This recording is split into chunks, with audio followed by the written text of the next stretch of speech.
പരിശുദ്ധ പരമദിവ്യകാരുണ്യത്തിന് ആരാധനയും സ്തുതിയും പുകഴ്ചയും ഉണ്ടായിരിക്കട്ടെ. അപ്പോൾ എവിടെയെല്ലാം കവനന്റ് പറഞ്ഞിട്ടുണ്ടോ, എവിടെയെല്ലാം ഉടമ്പടിയെക്കുറിച്ച് ദൈവം പറഞ്ഞിട്ടുണ്ടോ, അവിടെയെല്ലാം പുതിയ ഹൃദയത്തെക്കുറിച്ച് പറഞ്ഞിട്ടുണ്ട്.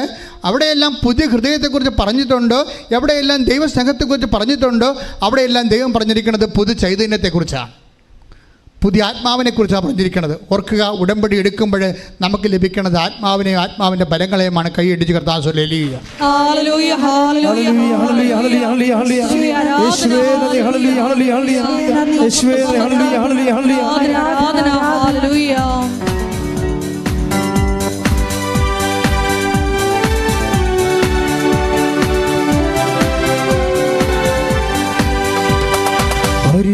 പരിശുദ്ധാത്മാവേ ശക്തി പകർന്നിടണേ, പരിശുദ്ധാത്മാവേ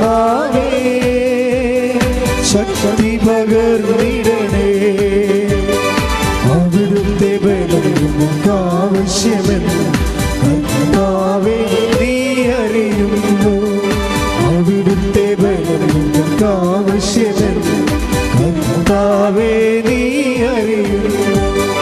പരിശുദ്ധാത്മാവേ ശക്തി പകർന്നിടണേ, പരിശുദ്ധാത്മാവേ ശക്തി പകർന്നിടണേ. പരിശുദ്ധ പരമദിവ്യകാരുണ്യത്തിന് ആരാധനയും സ്തുതിയും പുകഴ്ചയും ഉണ്ടായിരിക്കട്ടെ. എൻ്റെ മക്കളെ, ഞാൻ നിങ്ങളോട് ചോദിച്ചതാണ്, നിങ്ങൾ ഉടമ്പടി എടുത്തവരാണെന്ന് നിങ്ങൾക്ക് തോന്നുന്നുണ്ടോ? അങ്ങനെ തോന്നുന്നുണ്ടെങ്കിൽ ദൈവവും നിങ്ങൾ തമ്മിൽ ഉടമ്പടിയിലാണെങ്കിൽ ദൈവത്തിൻ്റെ വചനത്തിൽ വാഗ്ദാനം ചെയ്തിരിക്കുന്ന പോലെ ഒരു പുതിയ ഹൃദയം നിങ്ങൾക്ക് തരുകയും നവചൈതന്യം നിങ്ങൾ നിക്ഷേപിക്കുമെന്ന് പറഞ്ഞാൽ ആ നവചൈതന്യമെന്ന് പറയണത് നിങ്ങൾ ചെയ്യുന്ന പ്രവൃത്തികളിൽ നിങ്ങൾക്ക് ഒരു ശരീരത്തിൽ നമുക്ക് ടയർഡൊക്കെ തോന്നാം, പക്ഷേ ആത്മാവിന് സന്തോഷം തോന്നണം. ഉടമ്പടി ഫലിച്ചിട്ടുണ്ടെന്നറിയണം എങ്ങനെയാണ്? ചില ആൾക്കാർ പറയും മരുന്ന് പിടിച്ചിട്ടുണ്ടെന്നാണ് തോന്നണമെന്ന് പറയത്തില്ലേ?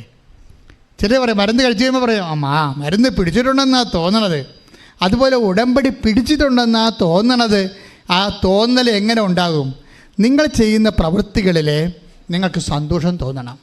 ഒരുപക്ഷെ ശരീരത്തിന് വേദനയായിരിക്കും തോന്നണത്, ശരീരത്തിന് വേദനയായിരിക്കും, കാശ് നഷ്ടമാണ്, ഉള്ളിൻ്റെ ഉള്ളിൽ സന്തോഷം തോന്നുന്നുണ്ടോ എങ്കിൽ ഉടമ്പടി പിടിച്ചിട്ടുണ്ട്. പറഞ്ഞ മനസ്സിലായില്ലേ? നിങ്ങൾ ശരീരത്തിന് വേദന, കാശ് നഷ്ടവും ധനനഷ്ടമൊക്കെ വന്നിട്ടുണ്ട്, നമ്മുടെ മനസ്സിൽ സന്തോഷമില്ല എന്നുണ്ടെങ്കിൽ പറഞ്ഞതുപോലെ ചെയ്തിട്ടുണ്ട് എന്നൊക്കെ പറഞ്ഞുകൊണ്ട് ഇങ്ങനെ വരികയല്ലേ. അങ്ങനെ പറഞ്ഞ് ഉടമ്പടി പിടിച്ചിട്ടില്ല, ദൈവസ്നേഹമല്ല, അത് മനുഷ്യാരൂപിയിലാണ്, ജഡാരൂപിയിലാണ് ചെയ്തിരിക്കുന്നത്. ജഡാരൂപിയിൽ നിങ്ങൾക്ക് ഉടമ്പടിയൊക്കെ ചെയ്യാൻ പറ്റുമോ? എന്താ പ്രശ്നം? ദൈവാരൂപി ചെയ്യണമെങ്കിൽ സന്തോഷമുണ്ടാകും.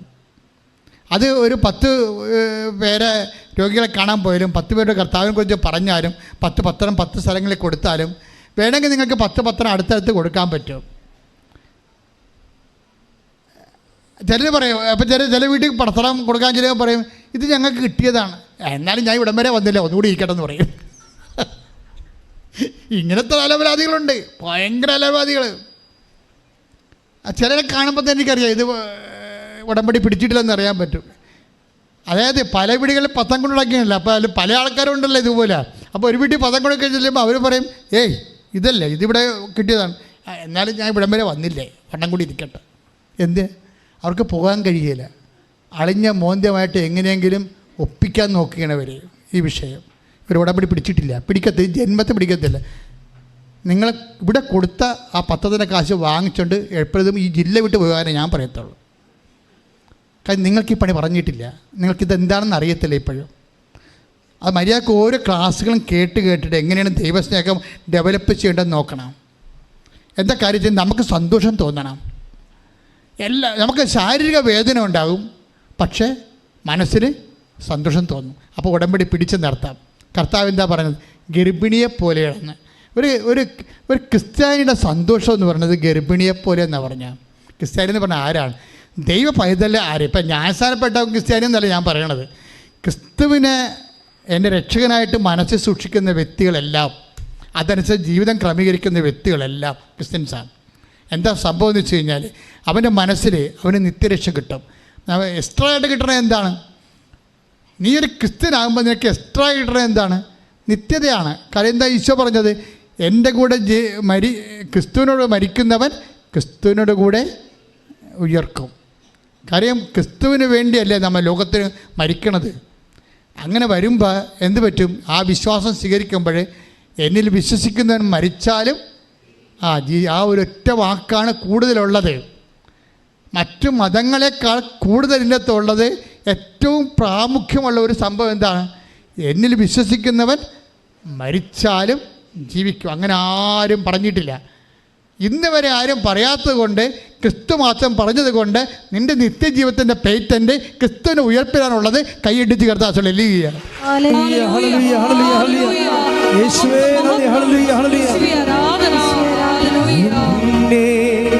നിത്യതയോടടുപ്പിക്കുന്ന എല്ലാ അനുഭവങ്ങൾക്കും നന്ദി.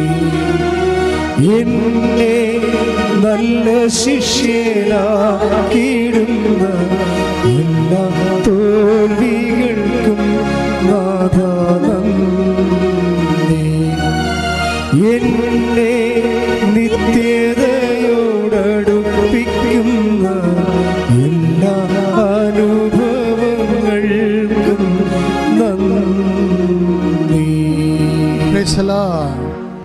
അതായത് ഒരു വ്യക്തി അവളിൽ തന്നെ ജനിച്ചുകൊണ്ടിരിക്കാം. പുതിയ ജന്മങ്ങളിലേക്ക് അവൻ ജീവിച്ചിരിക്കെ തന്നെ പുതിയ ജന്മങ്ങളിലേക്ക് പകർന്നുകൊണ്ടിരിക്കാം. ഇത് സുവിശേഷത്തിൻ്റെ ഒരു ഭയങ്കരമായ ഒരു പ്രക്രിയയാണ്. അതാണ് ഗർഭിണി എന്ന് പറഞ്ഞല്ലേ. എന്താ ഈശോ പറഞ്ഞു? 16:21 എടുത്തേ. യോഹന്നാൻ 16:21 ശ്രദ്ധിക്കട്ടെ. ഹല്ലേലൂയ ഹല്ലേലൂയ ഹല്ലേലൂയ.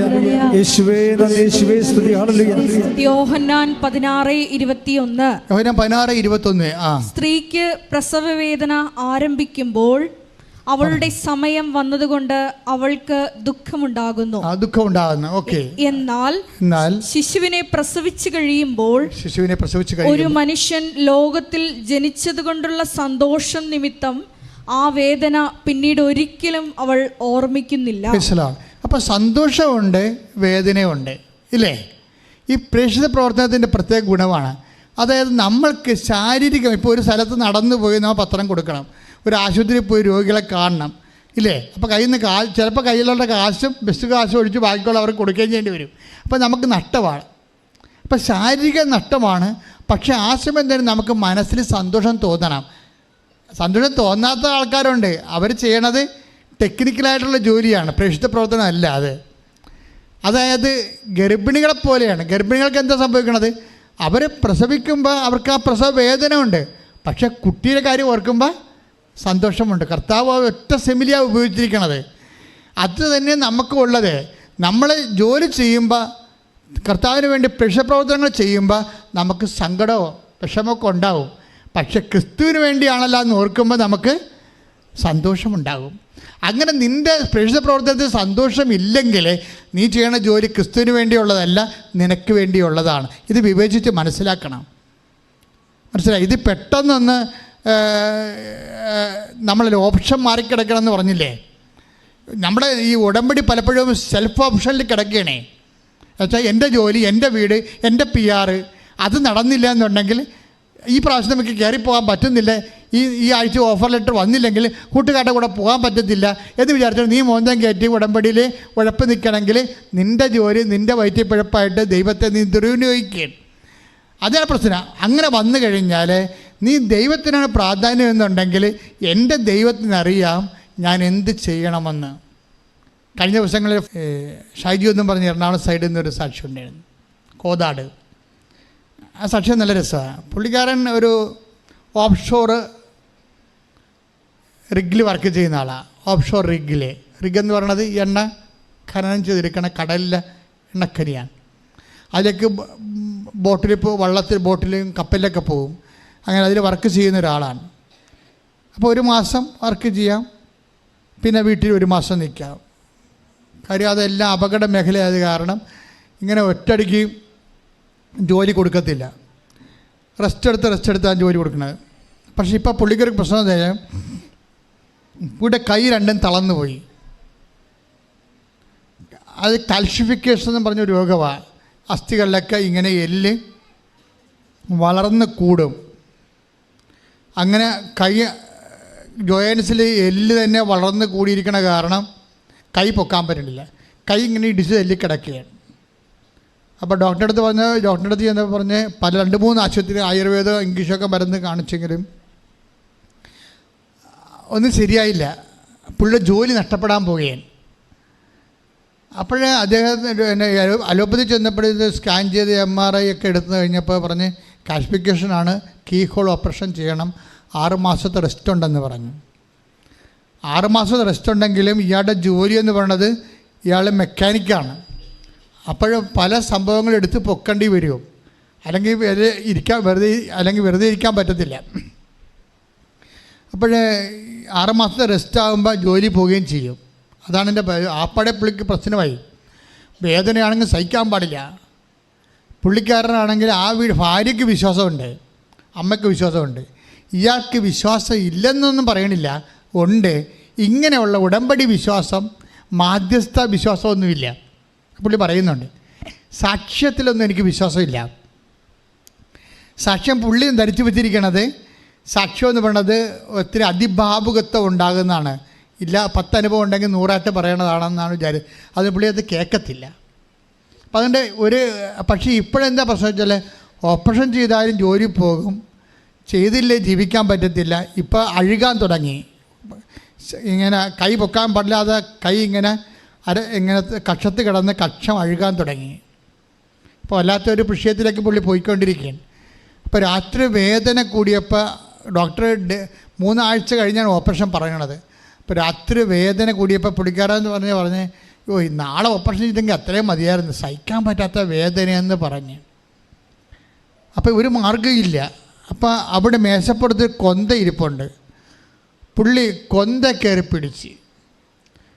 കയറി പിടിച്ചപ്പോൾ പുള്ള മനസ്സിരിക്കണ ഇതാണ്, ഇതൊക്കെ സത്യമാണെങ്കിൽ എൻ്റെ വേദന കുറയും. മാതാവ് സത്യമാണെങ്കിൽ, കാര്യം മാതാവ് സത്യമല്ലെന്ന് പറയണ ഒരു സഭാവിഭാഗം കേരളത്തിൽ എന്തുമാത്രം ഉണ്ട് ഇല്ലേ? അതാണ് ആ പുള്ളി പറഞ്ഞു, മാതാവ് മധ്യസ്ഥതയിൽ പുള്ളി വിശ്വസിക്കണില്ല. അപ്പോൾ ഈ ജീവിക്കാൻ പറ്റാതെ പുള്ളി കൊന്തയെ പിടിച്ച പുള്ളി മനസ്സിൽ പറഞ്ഞ മാതാവെന്ന് പറഞ്ഞ ആൾ സത്യമാണെങ്കിൽ എൻ്റെ വേദന രാത്രി കുറയും. അയാൾ പറഞ്ഞ് വായി നാക്കിയിട്ടില്ല, 5 മിനിറ്റുള്ള വേദന കുറഞ്ഞ്. അപ്പോഴുടനെ പുള്ളിക്ക് മനസ്സിലായി മാതാവ് സത്യമാണെന്ന് മനസ്സിലായി. പുള്ളിക്കാരൻ പിറ്റേ ദിവസം വന്ന് ഉടമ്പടി എടുത്തിട്ട് ഉപ്പും അതുപോലെ തന്നെ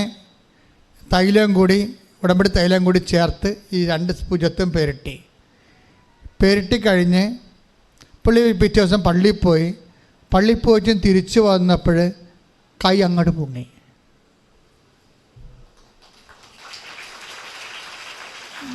കൈ പൊങ്ങിയപ്പോൾ പുള്ളിക്കാരൻ പറഞ്ഞത്, ഡോക്ടർ പറഞ്ഞിരിക്കണത്, ഡോക്ടറിൻ്റെ അടുത്ത് ചെന്ന് ഡോക്ടർ പറഞ്ഞപ്പോൾ ഒരു മുസ്ലിം ഡോക്ടറാണ്, ഇത് അത്ഭുതമായിരിക്കണമല്ല എന്ന് പറഞ്ഞ്. എന്താണ് കാര്യം, എങ്ങനെ പൊങ്ങിയെന്ന് പുള്ളി ഡോക്ടറിനോട് പറഞ്ഞില്ല. പക്ഷേ ഡോക്ടർ പറഞ്ഞ് റെസ്റ്റ് എടുക്കണമെന്ന് പറഞ്ഞ്, വെയിറ്റൊന്നും എടുക്കരുതെന്ന് പറഞ്ഞ്. പക്ഷേ പുള്ളിക്കാരൻ 1 മാസം കഴിഞ്ഞപ്പോൾ വർക്കിന് പോയി. അയാൾ പറയണത്, ഞാനിപ്പോൾ 25 കിലോ ഒക്കെ എടുത്ത് പൊക്കണുണ്ടെന്നാണ് പറയണത്. അതെന്ന് വെച്ചാൽ നമ്മൾ അയാളുടെ വിശ്വാസം തന്നെ വരെ കണ്ടില്ലേ, അയാൾക്ക് 0 ഫെയ്ത്താണ്. ബേസിക് ഫെയ്ത്ത് ഉണ്ട്, മാതാവിൽ പ്രത്യേകിച്ച് മാധ്യസ്ഥതയിൽ വിശ്വാസമില്ല. പക്ഷെ ഒരു വിഷയം വന്നപ്പോൾ ആപ്ലിക്കേറ്റ് ചെയ്യാൻ അയാൾ തയ്യാറായി അല്ലേ. ഈ കാര്യം വേറെ ഒരു ഓപ്ഷൻ ഇല്ല. കൊന്തക്കറി പിടിച്ചപ്പോൾ അയാൾ പറയും, എൻ്റെ കൊന്ത എൻ്റെ ജന്മത്തിൽ ഞാൻ കൈകൊണ്ട് എടുത്തിട്ടില്ലെന്നാണ് പറയണത്. പക്ഷേ ഇപ്പോൾ കൊന്ത കഴുത്തിട്ടുണ്ട് നടക്കുകയാണ്. അതായത് ആ മനുഷ്യൻ പറയണത് ഇതില്ല, നിങ്ങൾ സാക്ഷി കിടപ്പുണ്ട് നോക്കിയാൽ മതി, ഇന്നിടുന്നുണ്ടത് എന്ന് വെച്ച് കഴിഞ്ഞാൽ നമ്മൾ വേറെ ഒരു ലോകത്തേക്ക് അങ്ങനെ പോവുകയാണ്. ദൈവം നമ്മളെ കൈ പിടിച്ചുകൊണ്ട് പോവുകയാണ്. ഇപ്പം ഞാൻ മാതാവിനെക്കുറിച്ചൊക്കെ പറയുമ്പോൾ നിങ്ങൾ ചിലരൊക്കെ പറയും, എൻ്റെ സഭാധികാരി തന്നെ ചില സമയത്ത് പറഞ്ഞിട്ടുണ്ട് എന്നോട്, ഇത് മരിയൻ ഡിവോഷനാണ് ഓവറായിട്ട് പ്രൊമോട്ട് ചെയ്യണമെന്ന് പറയും. ചില അച്ഛന്മാരൊക്കെ പറഞ്ഞാൽ മരിയൻ ഡിവോഷനാണ് ഓവറായിട്ട് പ്രൊമോട്ട് ചെയ്യണമെന്ന്. എന്താ പ്രശ്നമെന്ന് വെച്ച് കഴിഞ്ഞാൽ, ഞാൻ മാതാവിനെ പ്രൊമോട്ട് ചെയ്യല്ല, മാതാവിനെ ആരും പ്രൊമോട്ട് ചെയ്യേണ്ട ആവശ്യമില്ല, അത് ദൈവം പ്രൊമോട്ട് ചെയ്തോളും. അവർ ദൈവം പ്രൊമോട്ട് ചെയ്തിട്ടാണ് അവർ യേശുവിൻ്റെ അമ്മയായി വന്നിരിക്കുന്നത്, അല്ലാതെ മനുഷ്യന്മാർ പ്രൊമോട്ട് ചെയ്തിട്ടല്ല. പ്രശ്നം അതല്ല വിഷയം വരാൻ പോണത്. ആവശ്യമില്ലാത്ത തെറ്റിദ്ധാരണ ആർക്കും ഉണ്ടാകേണ്ട ഒരു കഥയുമില്ല അതിൻ്റെ അകത്ത്.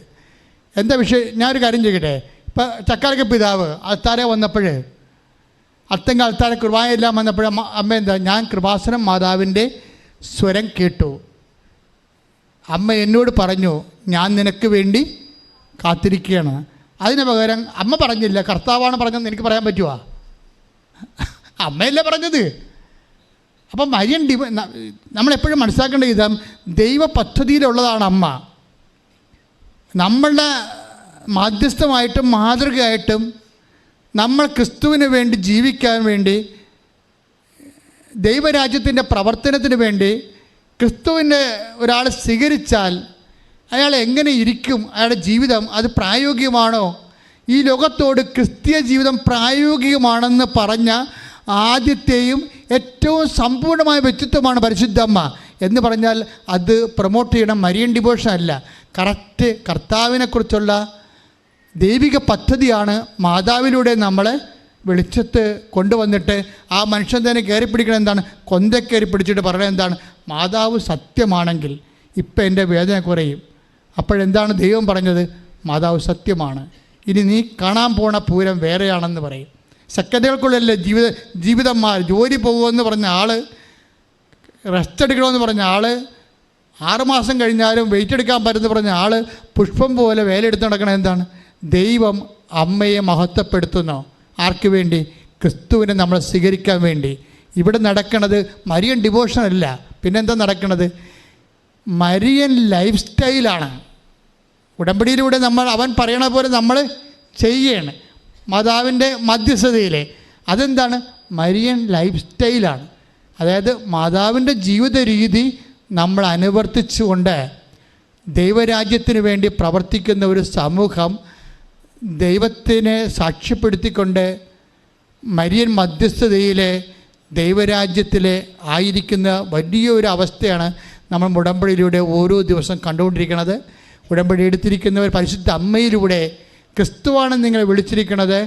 ദൈവപിതാവിൻ്റെ മഹത്വത്തിന് വേണ്ടിയുള്ള ഒരു പൊതുവായിട്ടുള്ള സ്വർഗത്തിൻ്റെ കാര്യപരിപാടിയുടെ ഭാഗമായിട്ടാണ് ലോകത്തിൽ ഉടമ്പടി വന്നെങ്കിൽ ആ ഉടമ്പടി ഇന്ന് എല്ലാ മനുഷ്യർക്കും എടുത്തുകൊണ്ട് എല്ലാ മനുഷ്യരെയും ഉടമ്പടിയുടെ ഭാഗമാക്കി മാറ്റുന്ന അന്ത്യകാലത്തെ ദൈവിക പദ്ധതിയായിട്ടാണ് അമ്മ പ്രത്യക്ഷപ്പെട്ടതും.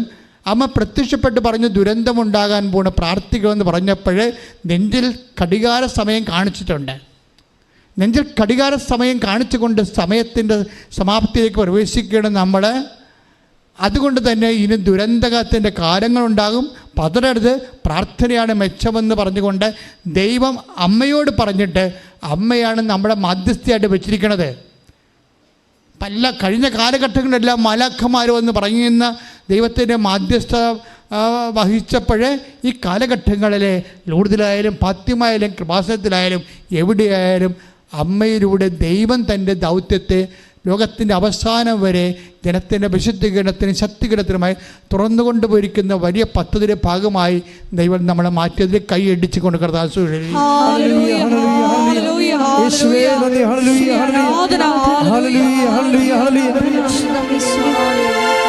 അവൻ പറയുന്നത് ചെയ്തിടുകിൽ ജീവിതം ധന്യമായി തീർന്നിടും.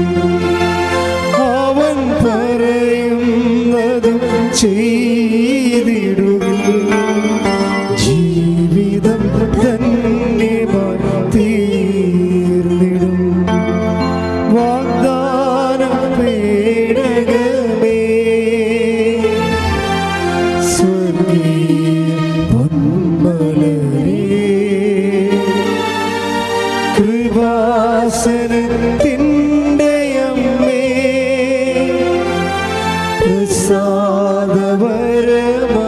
പ്രസാദപരമാതാവേ. എല്ലാവരും എഴുന്നേൽക്കുക, കുറച്ചു നേരം സ്തുതിക്കട്ടെ. ഹല്ലേലൂയ ഹല്ലേലൂയ ഹല്ലേലൂയ ഹല്ലേലൂയ ഹല്ലേലൂയ. യേശുവേ നന്ദി. ഹല്ലേലൂയ ഹല്ലേലൂയ ഹല്ലേലൂയ ഹല്ലേലൂയ. യേശുവേ ആരാധന.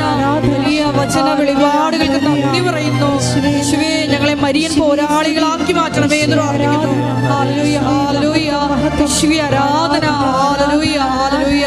യേശുവേ മരിയൻ ആധ്യാത്മികതയെ പൂർണ്ണമായി പിൻചൊല്ലുവാൻ ഈ ഉടമ്പടി ആരാധനയിലൂടെ ഞങ്ങളെ ഓരോരുത്തരെയും അഭിഷേകം ചെയ്യണമേ എന്ന് പ്രാർത്ഥിക്കുന്നു. മഹത്വം മഹത്വം.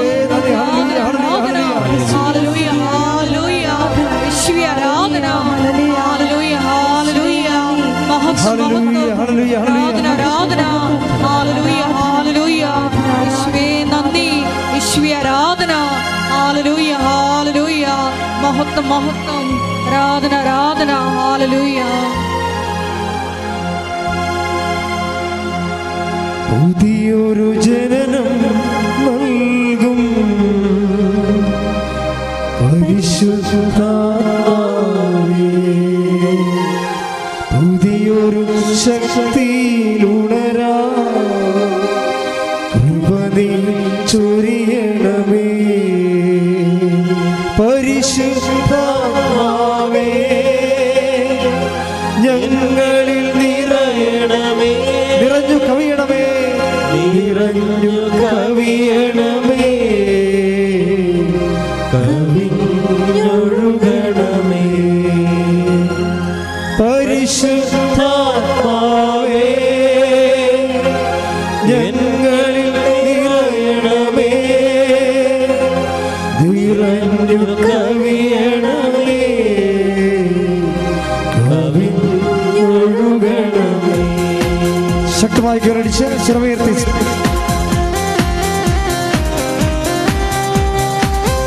ദൈവസ്നേഹത്തോടെ നമുക്ക് ചേർന്ന് പാടാം.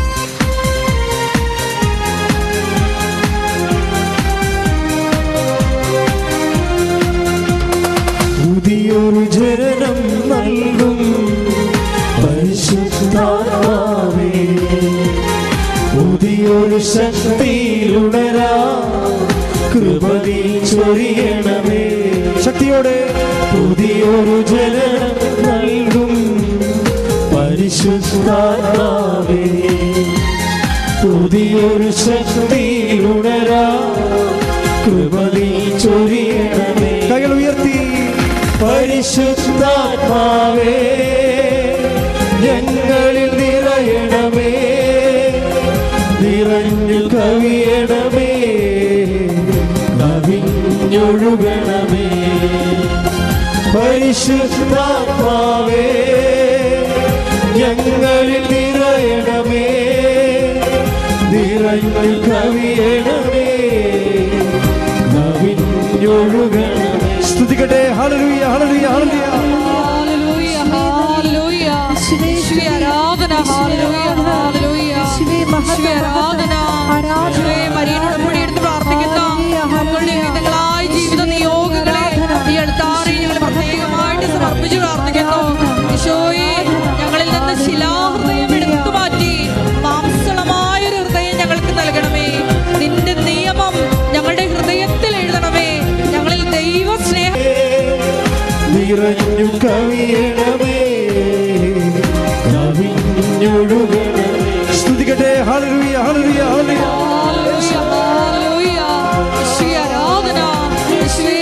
മരിയനോട് അപ്പടിയെടുത്തേക്ക് ഞങ്ങൾ എല്ലാവരും മരിയൻ ആധ്യാത്മികത പിന്തുടരുവാനുള്ള വലിയ കൃപ ഞങ്ങൾക്ക് നൽകണമേ. ഹല്ലേലൂയ ഹല്ലേലൂയ ഹല്ലേലൂയ ഹല്ലേലൂയ ഹല്ലേലൂയ. ആത്മാവേ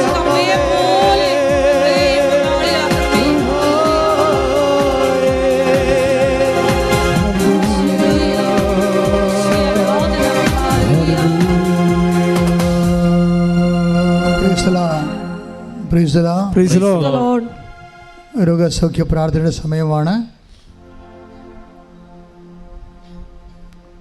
രോഗമുള്ളിടത്ത് കൈകൾ വെച്ചുകൊണ്ട് അച്ഛൻ പ്രാർത്ഥിക്കുന്ന സമയം സ്തുതിക്കുകയോ വിശ്വാസപ്രമാണം അറിയാവുന്നവർ വിശ്വാസപ്രമാണം ചൊല്ലുകയോ ചെയ്യണം. ഒന്ന് രണ്ട് സ്ഥലത്ത് രോഗമുണ്ടെങ്കിൽ കൈകൾ മാറ്റി മാറ്റി വെക്കാവുന്നതാണ് പ്രാർത്ഥനാ സമയം. ഒറ്റ പ്രാർത്ഥനയേ ഉള്ളൂ, 5 മിനിറ്റ് നേരം. അപ്പോൾ രോഗമുള്ളിടത്ത് കൈകൾ മാറ്റി മാറ്റി വെച്ച് വിശ്വാസപ്രമാണം ആവർത്തിച്ച് ചൊല്ലിക്കൊണ്ട് നിൽക്കണം. കർത്താവിന്റെ വിശുദ്ധ പൗരോഹിത്യത്തെ മഹത്വപ്പെടുത്തുന്ന പ്രാർത്ഥിക്കുന്ന കർത്താവെ, സഭയിലുള്ള സാന്നിധ്യത്തെ പ്രകടമാക്കണമെന്ന് പ്രാർത്ഥിക്കുന്നു. കർത്താവ് 36 വർഷം ഞാൻ അർപ്പിച്ച കുർബാനയുടെ യോഗ്യതയാൽ സ്തുതിക്കട്ടെ മക്കളെ. ഹല്ലേലൂയ ഹല്ലേലൂയ ഹല്ലേലൂയ ഹല്ലേലൂയ. 36 വർഷം ഞാൻ അർപ്പിച്ച കുർബാനയുടെ യോഗ്യതയാൽ കൃപാസ്ഥാനത്താറെ ജീവനോടെ പ്രത്യക്ഷപ്പെട്ട പരിശുദ്ധ അമ്മയുടെ മാധ്യസ്ഥത്തിലെ ഓരോ മകൻ്റെ മേലും കർത്താവേ, ഒരു മകളുടെ മേലും കർത്താവേ, നിന്റെ വിശുദ്ധമായ തിരുമുറിവാർന്ന വലതുകരം വെക്കണമെന്ന് പ്രാർത്ഥിക്കുന്നു. കർത്താവിൻ്റെ വിശുദ്ധമായ രക്തം നിങ്ങളുടെ ഉച്ച മുതൽ ഉള്ളംകാല് വരെ എല്ലാ കോശങ്ങളിലും പേശികളിലും അസ്ഥികളിലും അസ്ഥിക്കുഴകളിലും ഞരമ്പുകളിലും ആന്തരിക അവയവങ്ങളിലും കർത്താവിൻ്റെ രക്തം പടരട്ടെ. 36 വർഷം അർപ്പിച്ച കൃപാനയുടെ യോഗ്യതയാൽ കൃപാസ്ഥാനത്താറെ ജീവനോടെ പ്രത്യക്ഷപ്പെട്ട പരിശുദ്ധ അമ്മയുടെ മാധ്യസ്ഥത്താൽ യേശുക്രിസ്തുവിന്റെ നാമത്തിൽ നീ സൗഖ്യം പ്രാപിക്കട്ടെ. ഹല്ലേലൂയ ഹല്ലേലൂയ ഹല്ലേലൂയ. എല്ലാ രോഗങ്ങളും സുഖപ്പെട്ടുകൊണ്ട് നാമം മഹത്വപ്പെടുവാൻ കരുണയായിരിക്കണമേ. Hallelujah hallelujah. അരികിൽ വരേണേ സദയം തൊടേണേ സുഖമായിടും എൻ്റെ ഉള്ളം. അരികിൽ വരേണേ സദയം തൊടേണേ സുഖമായിടും എൻ്റെ ഉള്ളം. എൻ്റെ പ്രിയപ്പെട്ടവരുടെ ജീവിത ദുരിതങ്ങളും തടസ്സങ്ങളും അത് മാറുന്നതിന് വേണ്ടിയുള്ള ദൈവിക ശാസന പ്രാർത്ഥനയാണ്. ജോലിയില്ലാത്തവർ, വീടില്ലാത്തവർ, വീട് സ്ഥലവുമില്ലാത്തവർ, വഴിയില്ലാത്തവർ, വീട് ജപ്തിയായി പോകാൻ പോകുന്നവർ, സ്ഥലം ജപ്തിയായി പോകാൻ പോകുന്നവർ, വിദേശ ജോലിക്ക് തടസ്സമുള്ളവർ, PR കിട്ടാത്തവർ, അതുപോലെ തന്നെ വിവാഹം ഒത്തുവരാത്തവർ, മക്കളില്ലാത്തവർ, മക്കൾ ദുർനടപ്പിൽ തെറ്റായ ബന്ധങ്ങൾ അകപ്പെട്ടു പോയവർ, സാമ്പത്തിക തകർച്ചയുള്ളവർ, സാമ്പത്തിക ബാധ്യത മൂലം ജീവിക്കാൻ പറ്റാതിരിക്കുന്നവർ, ഇൻ്റർവ്യൂവിനും ടെസ്റ്റിനും കഴിഞ്ഞവർ, റിസൾട്ട് പ്രതീക്ഷിക്കുന്നവർ, പുതിയ ഇൻ്റർവ്യൂവും ടെസ്റ്റും കാത്തിരിക്കുന്നവർ, പരീക്ഷ എഴുതാൻ പോകുന്നവർ, പരീക്ഷ എഴുതി കഴിഞ്ഞവർ, റീവാലുവേഷന് കൊടുത്തിട്ടുള്ളവർ, യാത്രയ്ക്ക് ഒരുങ്ങുന്നവർ, അങ്ങനെ ജീവിതത്തിൻ്റെ വ്യത്യസ്തങ്ങളായ മേഖലകളിലെ വിശ്വാസമില്ലാത്ത കുറഞ്ഞ കുടുംബങ്ങൾ, പ്രാർത്ഥിക്കാൻ പറ്റാത്ത മക്കളുള്ളവർ, പലതരത്തിൽ മക്കളെ കൊണ്ട് വിഷമിക്കുന്ന മാതാപിതാക്കന്മാർ എല്ലാവരെയും സമർപ്പിച്ച് പ്രാർത്ഥിക്കുകയാണ്. ഇടിമുഴക്കുമ്പോൾ ശ്രുതികട്ടെ. ഹല്ലേലൂയ ഹല്ലേലൂയ ഹല്ലേലൂയ. Lord Jesus Christ, pour out His Spirit, a touch with your fire finger, soak with the precious blood, and authority of the Catholic Church, with the power of Jesus Christ, with the merit of the Holy Priesthood. എൻ്റെ കർത്താവിൻ്റെ ഉന്നതമായ നാമത്തിൽ, സഭയുടെ അധികാരത്തിൽ, കുരിശിൻ്റെ അടയാളത്തിൽ, ദൈവശക്തിയാൽ മാർഗരോഗങ്ങൾ, തീരാവേദികൾ, ജീവിത ദുരിതങ്ങൾ യേശുവിൻ്റെ നാമത്തിൽ, യേശുവിൻ്റെ നാമത്തിൽ, യേശുവിൻ്റെ നാമത്തിൽ മാറിപ്പോകട്ടെ. ശ്രുതികട്ടെ. ഹല്ലേലൂയ ഹല്ലേലൂയ ഹല്ലേലൂയ. യേശുവേ ഹല്ലേലൂയ ഹല്ലേലൂയ. ഹല്ലേലൂയ. യേശുവേ ആരാധന.